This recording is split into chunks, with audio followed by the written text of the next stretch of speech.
Ready-to-wear clothing refers to mass-produced garments sold in standardized sizes. Unlike the tradition of haute couture, which made-to-measure garments are tailored to the body, ready-to-wear tries to reach a much wider audience.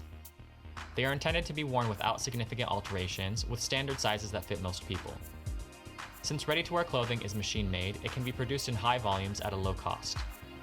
The ready-to-wear main collections are spring, summer, and fall, winter, although many brands are breaking that mold by presenting seasonless collections. Yves Saint Laurent was the first fashion designer to launch a ready-to-wear collection, and in 1966 he opened Rive Gauche, his first ready-to-wear boutique. Mass-produced clothing was already available, but that was more utilitarian, not exactly pushing the boundaries of fashion. His decision to introduce ready-to-wear, when he was already so well known as a master couturier, ruffled some feathers, but Yves Saint Laurent was able to see beyond what others expected from him. Most importantly, he saw the opportunity in expanding his clientele beyond the buyers of haute couture, thus making his name more visible across the globe. With the success of his Paris boutique, he opened another in New York in 1968, followed by London in 1969. The impact of this decision inspired others to follow suit.